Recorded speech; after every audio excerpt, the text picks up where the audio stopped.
할렐루야. 감사합니다. 오늘 로마서 9장 말씀 우리 공부하도록 하겠습니다. 제가 제목을 주권자 하나님이라고 정했는데 하나님은 모든 것을 주관하시는 분이세요. 믿으시죠? 그러니까 오늘도 그 하나님께 맡기는 거예요. 우리는 우리가 어제도 공부했지만 내가 어떻게 하나님의 요구에 안 돼서 절망하고 막 이러는 게 아니라 성령께 맡기면 성령이 나를 이끄시는 거다. 오늘 로마서 9장, 10장, 11장은 하나님의 선택한 이스라엘에 관한 내용입니다. 여러분 선택이라는 것에 관해서 좀 공부도 하겠는데 9장은 이스라엘의 과거에 관한 이야기, 그리고 10장은 현재에 관한 이야기, 그리고 11장은 이스라엘의 미래에 관한 이야기. 이 영적인 역사를 우리가 9장, 10장, 11장을 통하여서 알게 됩니다. 바울이 이 9장, 10장, 11장에서 이야기하는 것은 목적이 있어요. 뭐냐? 하나님께서 어떻게 선택하셨는데 어떻게 제쳐두실 수 있니? 그 질문을 하는 거예요. 하나님이 하나님의 백성으로 선택했는데 어떻게 구원의 반열에서 제껴놓으실 수 있을까? 그리고 하나님은 그러면 택한 이스라엘 백성 말고 이방인에게 있어서의 하나님의 목적이 뭘까? 그리고 이제 미래에 하나님은 이스라엘 민족을 분명히 택한 백성을 회복시키실 것인데 어떻게 회복시키실 것인가?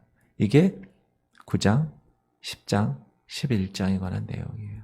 그래서 우리가 그러한 안목을 가지고 성경을 이제 바라보고 거기서 하나님 뭐라고 말씀하시는가를 깨닫는 그런 시간을 가집시다. 처음에는 이 선택에 관한 이야기인데 하나님이 택하셨다는 거예요. 하나님이 선택하시고 이스라엘을 택했다. 이게 9장 1절부터 13절인데 선택으로 인한 축복 많다. 한번 볼게요. 1절 선택에 의한 축복들 1절부터 한번 먼저 읽어봅시다. 내가 그리스도 안에서 참 말을 하고 거짓말을 아니하노라. 나에게 큰 근심이 있는 것과 마음에 그치지 않은 고통이 있는 것을 내 양심이 성령 안에서 나와 더불어 증언하노니. 3절 나의 형제 곧 골육의 친척을 위하여 내 자신이 저주를 받아 그리스도에게서 끊어질지라도 원하는 바로라. 야, 여기 보면 사도 바울이 자기 형제들, 유대인들, 골육의 친척을 위해서 상당한 부담감을 가지고 있다. 왜냐하면 물론 사도 바울은 유대인을 위한 복음 전도자는 아니죠. 이방인을 위한 전도자잖아요. 그러나 자기 민족에 관한 부담감이 있다. 모세를 보면 출애굽기 32장에 보면 우상 숭배한 자기 민족들, 자기 백성들을 위해서 하나님이 저주하시잖아요. 근데 뭐라 그러느냐 하면 그 백성의 죄를 위해서 모세가 나는 죽어도 좋습니다. 나는 주님의 그 책에서 내 이름을 지워줘도 좋습니다. 그렇게 헌신적인 그 동족에 대한 헌신적인 리더십의 모습을 보여줬는데 우리 한번 읽어볼게요.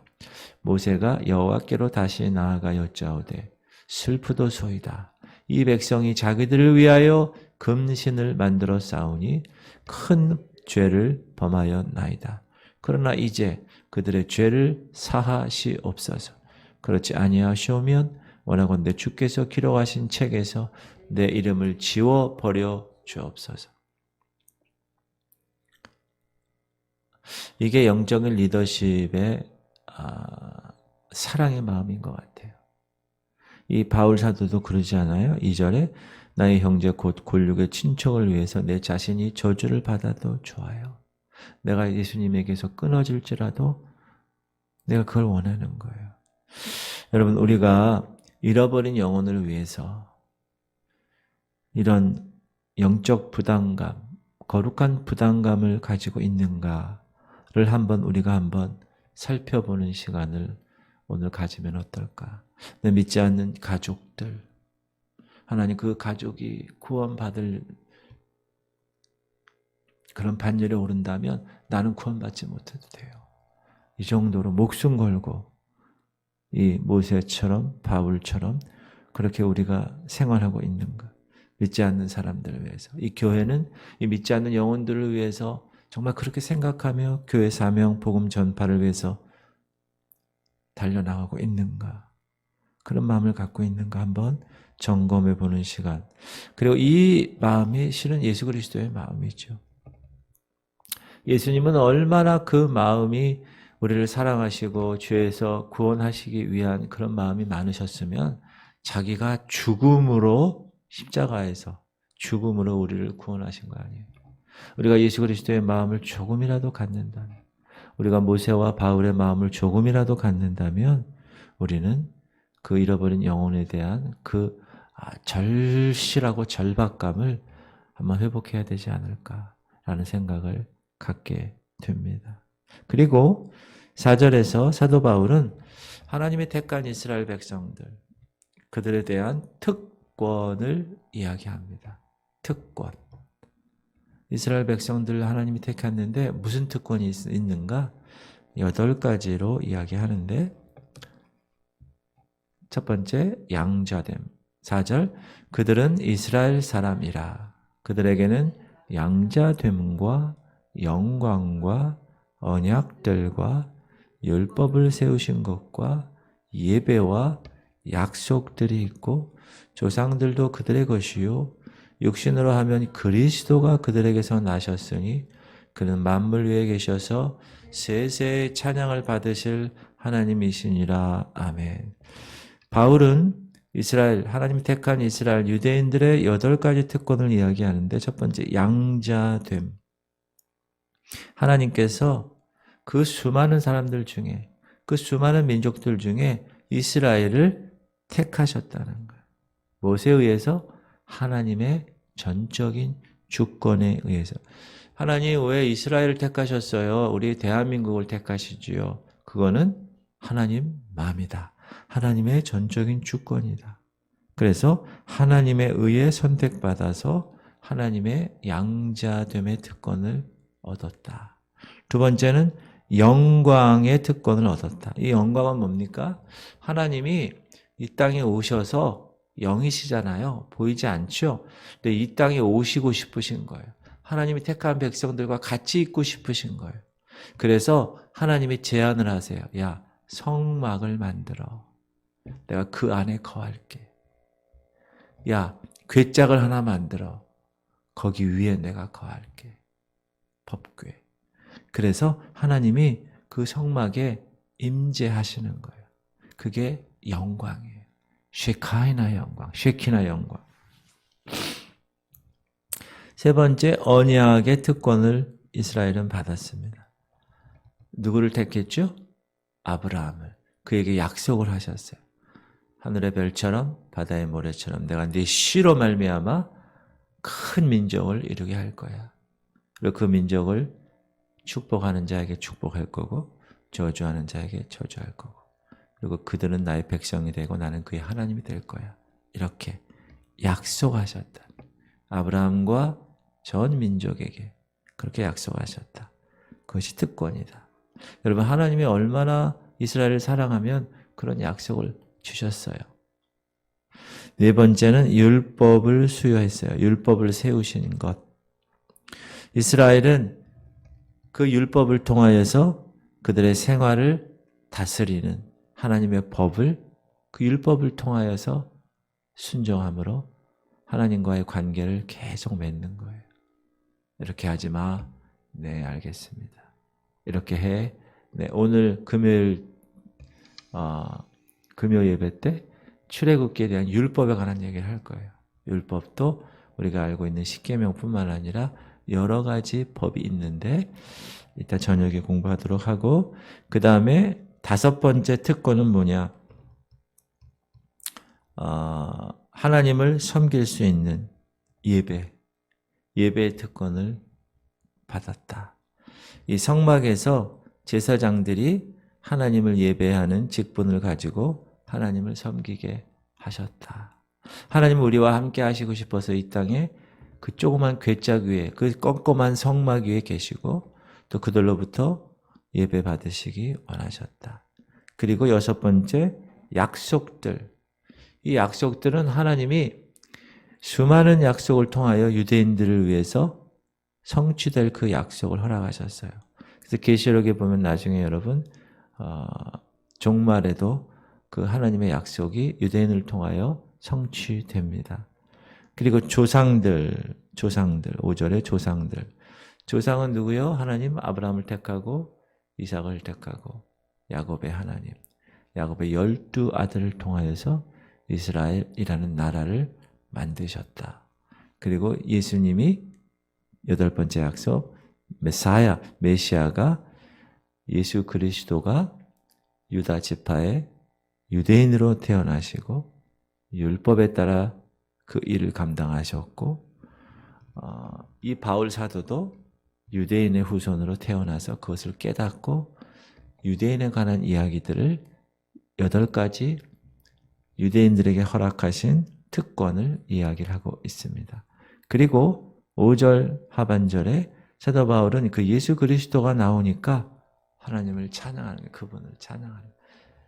이 사도 바울의 특별한 그 논조가 막 이렇게 논쟁하다가 갑자기 예수님 나오면 그분을 찬양하고, 여기서 마찬가지.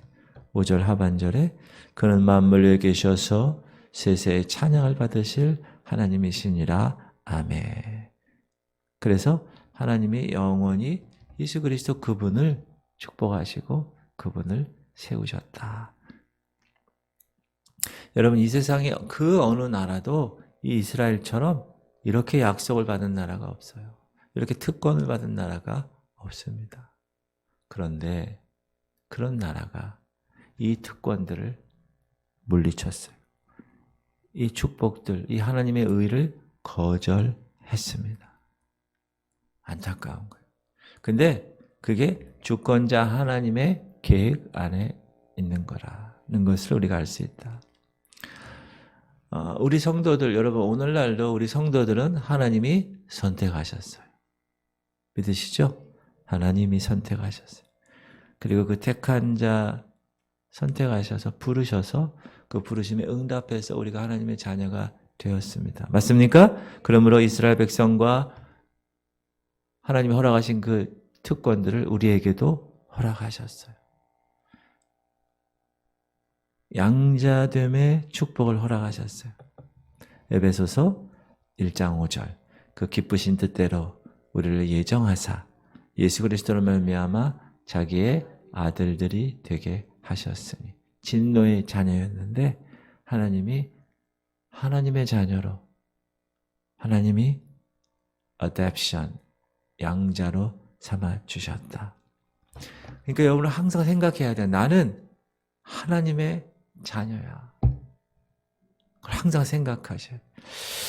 그 다음에 영광을, 우리는 하나님의 영광을 계속 누릴 수 있는, 예수 그리스도를 통하여 죄의 문제가 해결되었기에, 율법에서 자유되었기에, 의롭다고 칭해 주셨기에 이제 우리는 거룩의 삶을 통하여 하나님의 임재를 경험하며 살아갑니다.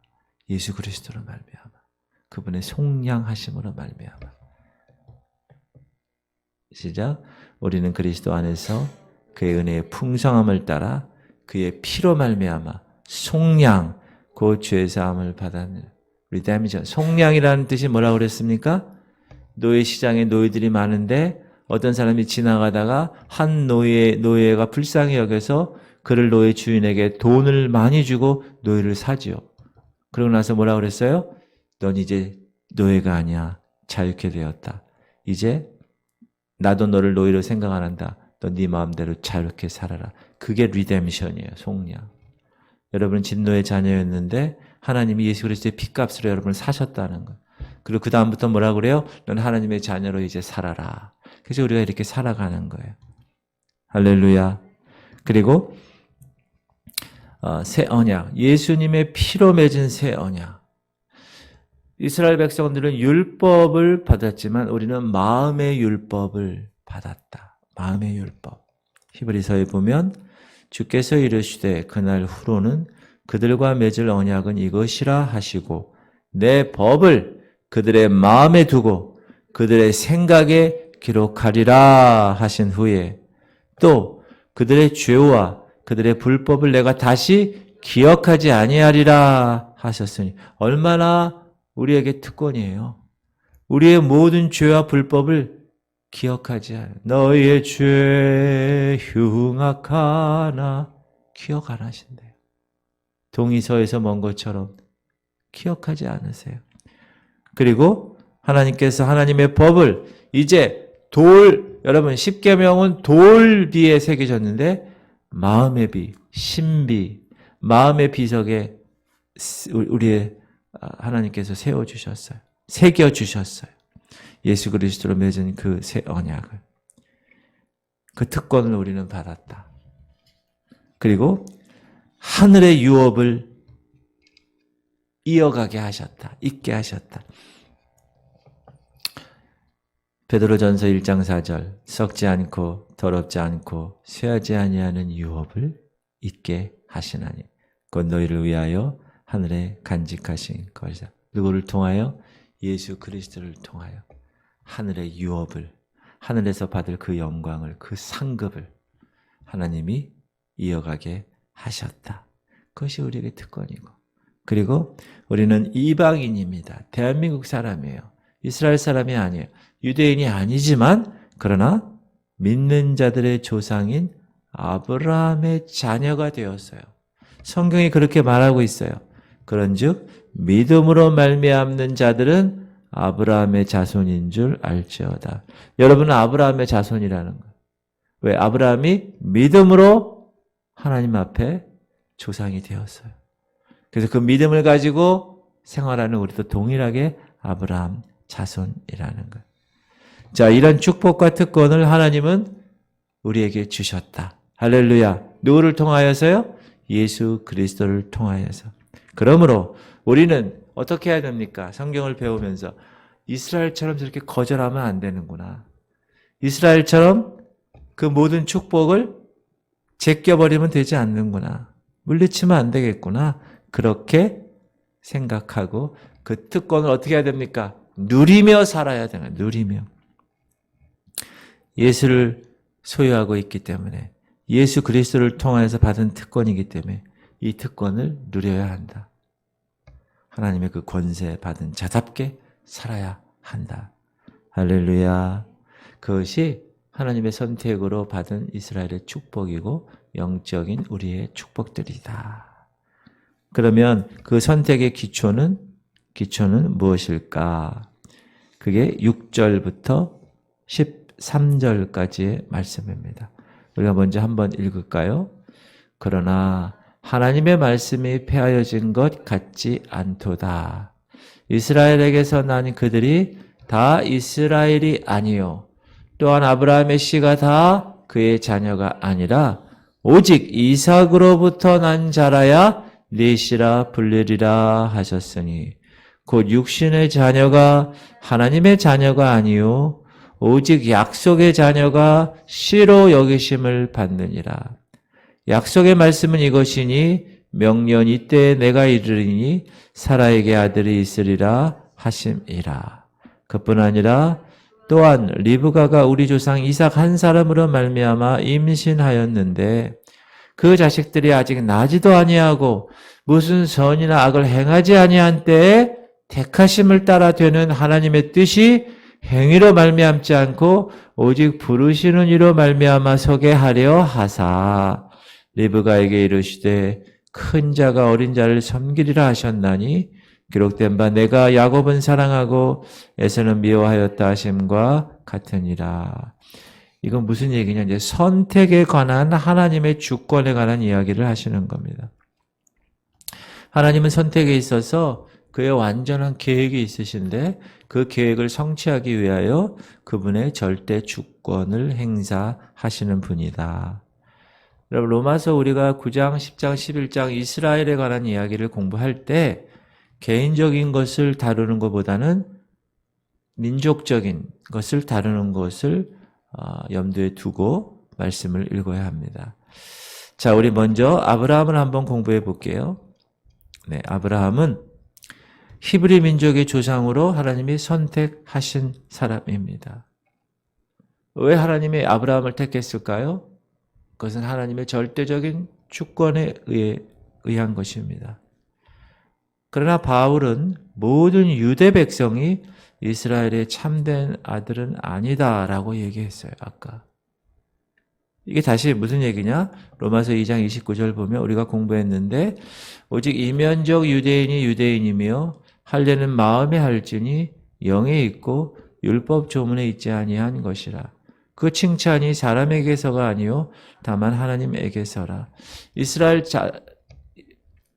아브라함에게 자녀가 몇 명 있었을까요? 많았어요. 이삭도 있고 이스마엘도 있고 또 나중에 첩 그두라와 결혼해서 낳은 아들들도 여러 명 있었다. 그런데 그 중에 선택된 아들은 이삭이었다.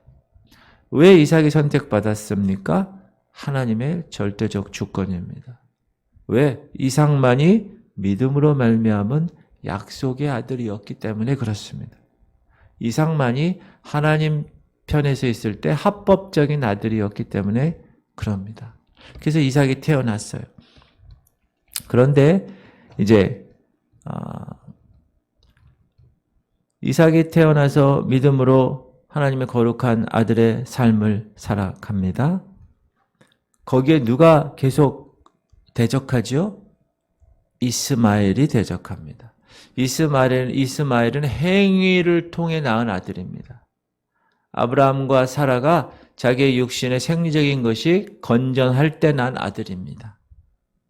그러나 이삭은 그렇지 않습니다. 믿음으로 말미암은 아들입니다. 모든 생리적인 근원이 다 끊어졌을 때 주님이 약속대로 허락하신 약속의 아들입니다. 지금 이 시대도 마찬가지입니다. 혈관에 유대인 피가 흐른다고 해서 아브라함의 씨가 아니라는 거예요. 믿음으로 하나님의 자녀가 된 자들은 다 하나님의 자손들이다 라고 얘기하는 거예요. 왜? 약속의 자녀인 것처럼. 누구처럼? 이삭처럼. 행위에 난 것이 아니에요. 여러분, 우리가 행위로 구원받았어요? 은혜로 구원받았어요. 너희가 에베소 2장 8절 너희가 그 은혜로 인하여 믿음으로 말미암아 구원을 얻었나니 그것은 너에게서 난 것이 아니요 하나님에게서 난 것이. 그러므로 자랑하지 못한다고 나오잖아요. 그러므로 우리도 약속의 아들 이삭이라는 거예요. 그리고 야곱을 볼게요. 하나님은 장자인 에서를 지나치시고 야곱을 선택하셨어요. 그런데 그 선택하신 거는 그 애들이 이 땅에 나오기 전이었어요. 보세요. 여호와께서 그에게 이르시되 두 국민이 네 태중에 있구나. 두 민족이 네 복중에서부터 나누이리라. 이 족속이 저 족속보다 강하겠고 큰 자가 어린 자를 섬기리라 하셨더라. 왜 그랬을까요? 왜 하나님이 얘네들 태어나기 전부터 이렇게 정하셨을까요? 그것은 선택에 나타난 하나님의 뜻, 특별히 민족을 향한 하나님의 목적을 이루고 계시기 위해서 그렇게 선택하셨다는 거예요. 에서는 하나님께 반역할 것을 선택했어요. 그러나 하나님의 목적은 그 에서의 결정에 따른 것이 아니야. 이미 정해졌다는 거예요. 그래서 여러분, 인간의 선택하고 하나님의 목적하고 그 사이의 관계가 우리는 설명할 수 없어요. 피조물인 우리가 어떻게 인간의 지혜로 하나님의 그 선택의 것을 우리 인간이 어떻게 설명할 수 있을까? 하나님이 목적하셔서 선택하신 건데. 그러나 그럼에도 불구하고 우리 피조물인 우리가 생각할 수 있는 거는 둘 다 진리야. 말씀에도 그렇게 가르치고 있어. 하나님의 선택, 인간의 선택, 하나님이 목적하셔서 선택하신 거잖아요. 그 사이는 하나님의 절대 주권이 있어 라고 인정하며 우리가 그렇게 나가야 됩니다. 이건 내가 마지막에 또 말씀을 드릴게요. 그러므로 우리가 이런 얘기 하잖아요. 나 선택받지 않았나 봐. 난 선택받았어. 이렇게 내 인간의 선택과 하나님의 주권과는 우리가 설명할 수는 없다. 자, 그리고 두 번째, 그러면 이스라엘 백성이 선택됐잖아요. 그 선택된 것에 대한 이제 사도 바울이 변호를 하는데 몇 가지 의문이 생기는 거예요. 하나님은 첫 번째, 하나님은 불의하신가? 하나님 공평하지 않으신가? 자, 14절 읽어볼게요. 그런즉 우리가 무슨 말을 하리요? 하나님께 불의가 있느냐? 그럴 수 없느니라. 모세에게 이르시되 내가 긍휼히 여길 자를 긍휼히 여기고 불쌍히 여길 자를 불쌍히 여기리라 하셨으니 그런즉 원하는 자로 말미암음도 아니요 다른 박질하는 자로 말미암음도 아니요 오직 긍휼히 여기시는 하나님으로 말미암음이니라. 성경이 바로에게 이르시되 내가 이를 위하여 너를 세웠으니 곧 너로 말미암아 내 능력을 보이고 내 이름이 온 땅에 전파되게 하려 함이라 하셨으니 바로 왕 얘기야. 출애굽 때 18절 그런즉 하나님께서 하고자 하시는 자를 긍휼히 여기시고 하고자 하시는 자를 완악하게 하시느니라. 자, 하나님이 그럼 불의하신가? 공평하지 않으신가? 아니라는 거예요. 선택은 의로움과는 관계가 없는 거다. 다시, 선택은 의로움과 관계가 없는 거다. 왜냐하면 선택은 거저 주시는 은혜이기 때문에 그래요. 그래서 보통 사람들이 이렇게 생각해요. 야, 하나님이 한 사람을 택하고 한 사람을 버리시면 하나님은 공정하지 않으시지 않아? 그런데 여러분, 하나님의 목적은 공정한 것과는 관계가 없습니다. 만약에 하나님이 공정한 것을 이야기하신다면 모든 백성들은 다 어떻게 돼야 돼요? 다 정죄받아야 돼요. 왜? 죄 아래에 있기 때문에. 죄 아래 팔렸기 때문에. 그래서 이 바울은 출애굽 당시의 모세와 또 바로를 사용해서 하나님이 원하시는 대로 자비를 베풀고 은혜를 베푸셨다는 사실을 증명하는 거예요. 자, 여러분 출애굽기 보세요. 여호와께서 이르시되 내가 내 모든 선한 것을 네 앞으로 지나가게 하고 여호와의 이름을 네 앞에 선포하리라.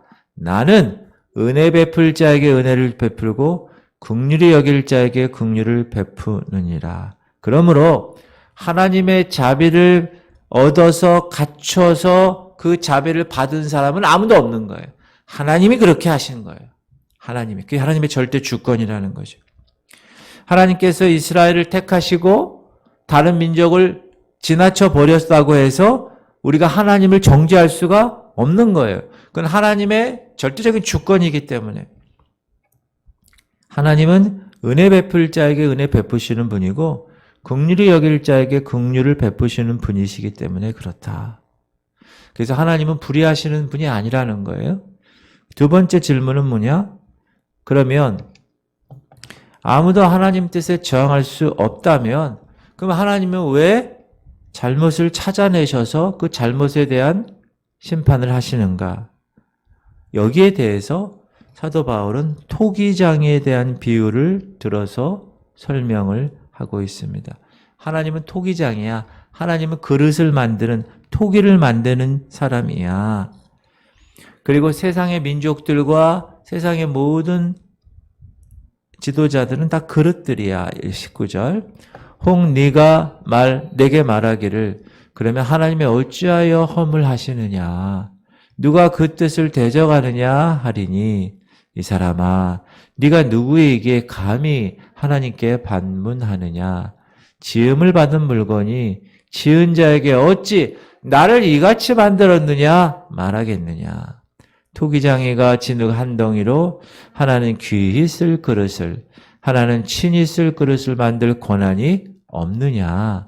만일 하나님이 그의 진노를 보이시고 그의 능력을 알게 하고자 하사 멸하기로 준비된 진노의 그릇을 오래 참으심으로 관용하시고 또한 영광 받기로 예비하신 바 긍휼의 그릇에 대하여 그 영광의 풍성함을 알게 하고자 하셨을지라도 무슨 말을 하리요. 자, 어떤 그릇은 하나님이 인내로 참으시는 그릇이 있다. 그러나 어떤 그릇은 하나님의 영광을 드러내는 놀라운 그릇으로 쓰임 받을 수가 있다. 여기 그릇들은 뭘까요? 성도들이에요. 하나님의 백성들, 저와 여러분들 이야기하는 거예요. 24절 보세요. 이 그릇은 우리니 곧 유대인 중에서 뿐만 아니라 이방인 중에서도 부르신 자시라. 하나님께서 하나님의 주권에 의해서 이방인이든 유대인이든 관계없이 그릇으로 택하신 주권자이시다라는 것을 이야기합니다. 그리고 호세아 말씀을 인용해서 하나님은 그 이방인들 가운데서도 살아계신 하나님의 자녀를 불리울 백성을 어떻게 하셨다? 부르시겠다는 거예요. 누구 가운데서도? 이방인 가운데서도. 25절 호세아의 글에도 이르기를 내가 내 백성이 아닌 자를 이방인이죠. 내 백성이라 사랑하지 아니한 자를 사랑한 자라 부르리라. 너희는 내 백성이 아니라 한 그 곳에서 그들이 살아계신 하나님의 아들이라 일컬음을 받으리라 함과 같으니라. 여기서 내 교회는 저와 여러분 얘기하는 거예요. 택하신 족속이요 거룩한 읽을까요? 우리가 알고 있는 베드로전서 그러나 너희는 택하신 족속이요 왕같은 제사장들이요 거룩한 나라요 그의 소유가 된 백성이니 이는 너희를 어두운 데서 불러내어 그의 귀한 빛에 들어가게 하시니 누구죠? 하나님. 왜? 아름다운 떡을 선포하게 하려 하심이라. 너희가 전에는 백성이 아니더니 이제는 하나님의 백성이요 전에는 긍휼을 얻지 못하였더니 이제는 긍휼을 얻은 자들아. 누가 이렇게 하실 수 있다고요? 하나님만이. 왜? 그분이 주권자이시기 때문에. 그리고 사도 바울은 이제 이사야서를 또 인용해서 이제 유대인의 남은 자들을 이야기하십니다. 그들이 구원받을 거야.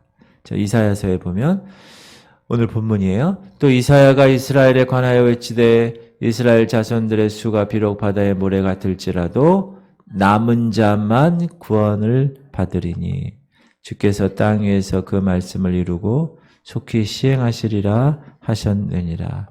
또한 이사야가 미리 말한 바 만일 주께서 우리에게 씨를 남겨두지 아니하셨다라면 우리가 소돔과 같이 되고 고모라와 같았음이로다 함과 같으니라. 다른 얘기로 하면 선택에 나타난 그 하나님의 목적이 있다는 거예요. 하나님이 여러분 선택하셨을 때는 그냥 선택한 게 아니에요. 목적이 있으니까 선택하시는 거예요.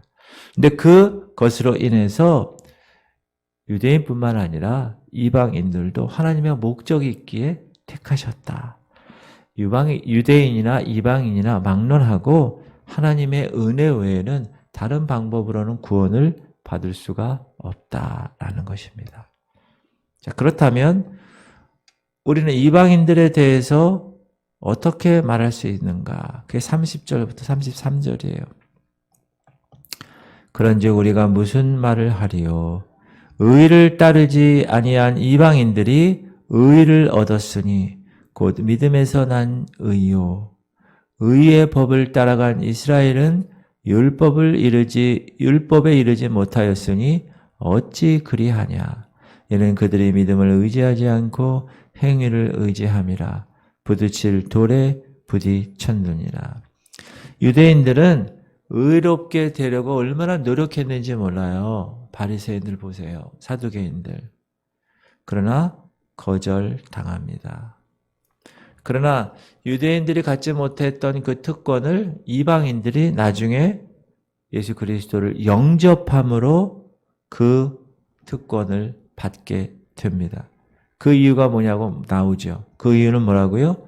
유대인들은 율법으로 행위로 의로워지려고 했지만 이방인들은 하나님의 은혜를 통하여 믿음으로 의를 받아들였다.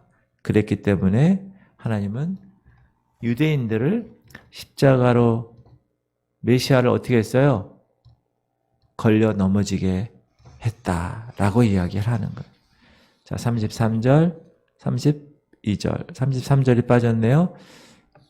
33절 읽어봅시다. 기록된 바 보라 내가 걸림돌과 거치는 바위를 시온에 두노니 그를 믿는 자는 부끄러움을 당하지 아니하리라 함과 같으니라. 우리가 지난 시간에 배웠었죠. 자, 그리고 이사야에 보면 네, 이사야서 네, 이사야서가 여기 있네요. 그가 성소가 되시리라. 그러나 이스라엘의 두 집에는 걸림돌과 걸려 넘어지는 반석이 되실 것이며 예루살렘 주민에게는 함정과 올무가 되시리니 이미 이사야서에서 예언이 되어 있는 거예요. 그래서 이스라엘이 예수 그리스도 메시아를 거절합니다. 자, 베드로전서에도 그러므로 믿는 너희에게는 보배이나 믿지 아니하는 자에게는 건축자들이 버린 그 돌이 모퉁이의 머릿돌이 되고 또한 부딪히는 돌과 걸려 넘어지게 하는 바위가 되었다 하였느니라. 그들이 말씀을 순종하지 아니함으로 넘어지나니 이는 그들을 이렇게 정하신 것이라. 그렇게 정하셨다는 거예요. 자, 유대 민족에게 이 메시아는 정치적인 승리를 원하는 메시아로 받아들였는데 예수님이 십자가에서 죽으신 거예요. 그 메시아가. 그러니까 이스라엘 백성들에게서는 뭐예요? 거리끼는 거예요. 거침돌 되는 거예요. 예수를 믿을 수가 없는 거예요. 자, 로마서 9장에서 사도 바울이 이야기하고 싶은 건 뭐냐? 하나님의 계획 안에 이스라엘의 위치가 어디 있느냐를 설명하는 겁니다. 이스라엘은 물론 선택된 민족이었고 다른 어느 나라도 갖지 못한 특권을 가졌지만 그러나 유대 민족은 세상을 축복하시려는 하나님의 계획에 따르는데 실패했다.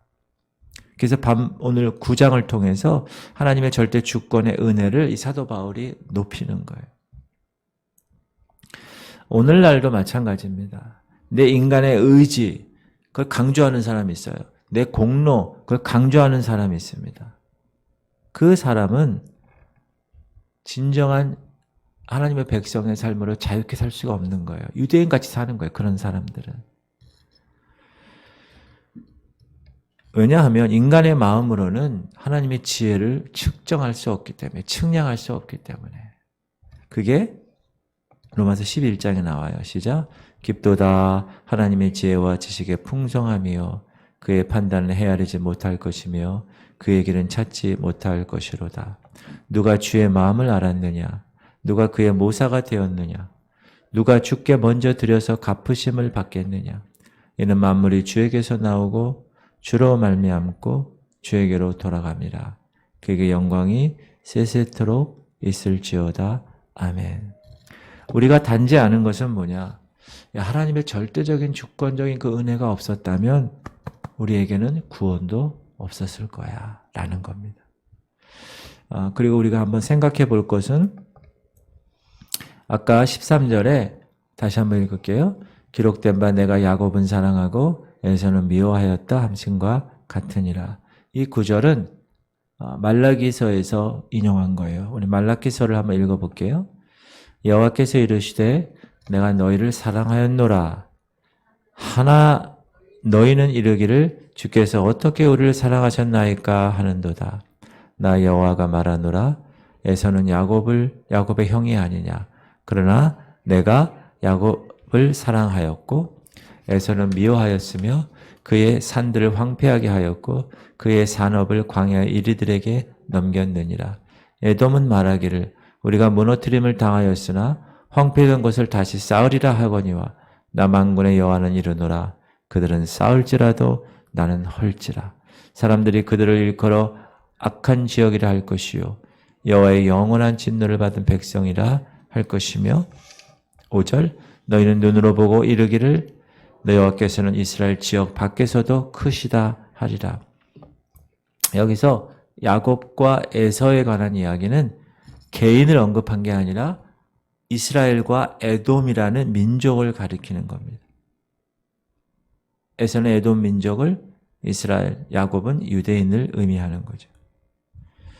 이것은 하나님께서 유대인을 택하신 것에 대한 방법이라는 것을 이야기하는. 그러면 우리가 이런 생각을 할 수 있어요.